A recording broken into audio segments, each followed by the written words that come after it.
arrived in Sedona. It is raining, but not too badly, and it says the rain is supposed to stop, so hopefully we can actually go for a hike in the afternoon. But for now, we are checking out, I don't know how to pronounce it, I'll put it on the screen, but we're checking out this little section with a bunch of shops and cafes and things like that. It's super cute, so that's the plan.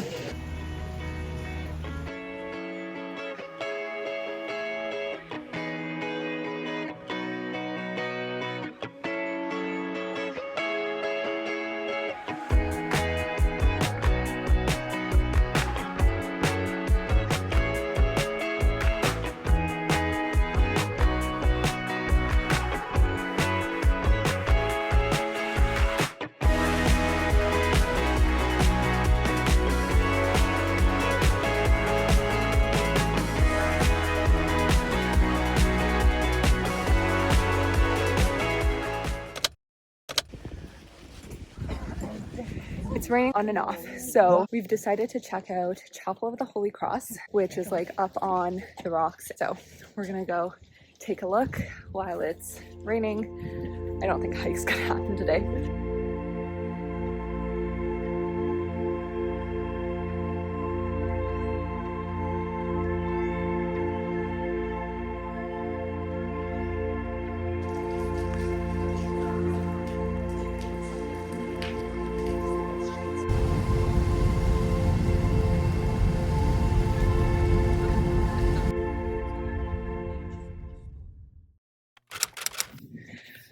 So this morning we woke up, the sun was shining, and the weather forecast, it was looking up. So we decided to get ready as quickly as possible and drive out here to the Devil's Bridge Trail. Actually, I think we're technically still on our way to the trailhead as the parking lot there gets filled up pretty quickly. So we parked by the Mezcal Trail or lot, and then there's a path that takes you there. Obviously, it makes it a bit longer of a hike. I believe in total that turns the hike into about 6 miles or 8 kilometers. So that's what we're doing. The views are already beautiful in all directions. It just keeps opening up and looking so pretty. So I'm excited that we are going to be able to get at least one hike in during our time here in Sedona. It might start raining around 2 p.m. so we'll definitely be able to do this hike, but we'll see if we're gonna do anything in the afternoon, because if it's raining, there's honestly not that much to do unless you want to hike in the rain. But you know, there's rocks, there's mud, it can be slippery, and we're just not really prepared for that.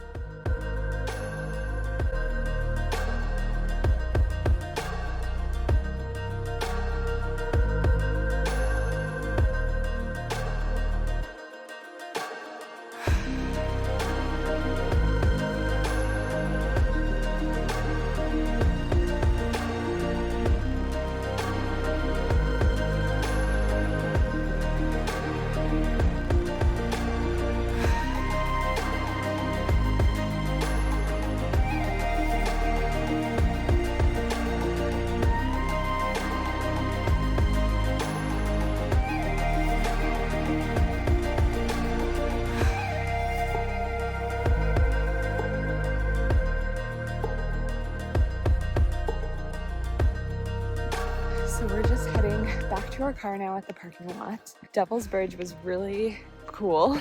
Scary to look at, but once you get out there, it's not that bad. It's quite wide. You feel like, you know, obviously as long as you're not leaning over and looking down, it's not bad. There was a long line to get your picture taken on there, so we did wait on that because I figured, you know, fly to a different country, might as well. But looking at it was super scary, like standing in line and watching other people go on and take pictures. That freaked me out, not gonna lie.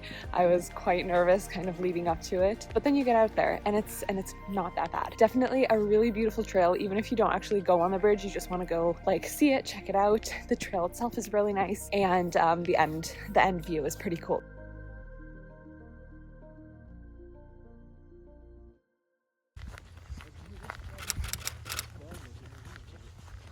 We are now at Boynton Canyon. There's like a cool subway cave, which would be really nice to get to, but it is quite a ways away. And we just took a little detour. There's like a little path that comes out right at the start, but it's pretty cool because it takes you up there.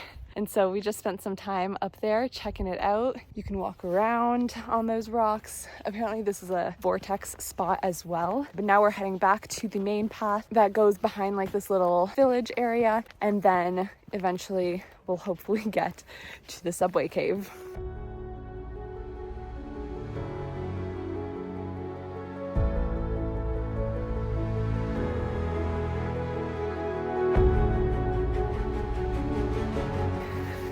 So we've turned off the main trail. We're now headed to the subway cave. I checked with a woman that was walking the other way and she said this was the way there. It's not marked or anything, but it's a pretty clear right-hand turn, so it should be pretty easy to find, especially if you are like looking on a map and you can kind of see like how close you are to the little cutoff point. Breathing pretty heavy because we have been walking for a while and it is uphill, but I think it's gonna be worth it.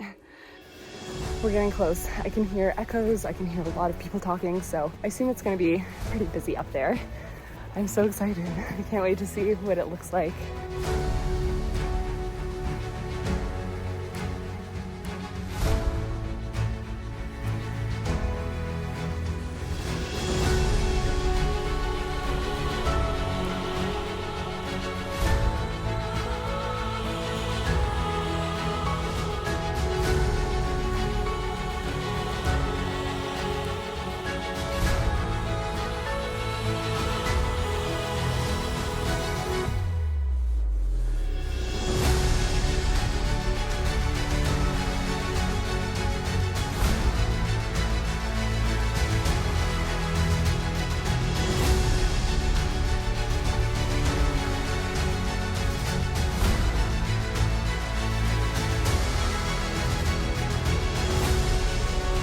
On our way back from the subway cave, it is definitely really cool to see. You can go up two ways, either through like the subway cave itself. There's like a little slide of rocks that you can kind of scramble up to get in there, or you can go up to the side on the left, more of a rocky path going up. We went up the rocky path because someone told us that that was way easier, but if you do that, you don't actually get into the subway cave itself. You get into like a little side area. Oh, it's muddy here. Ooh.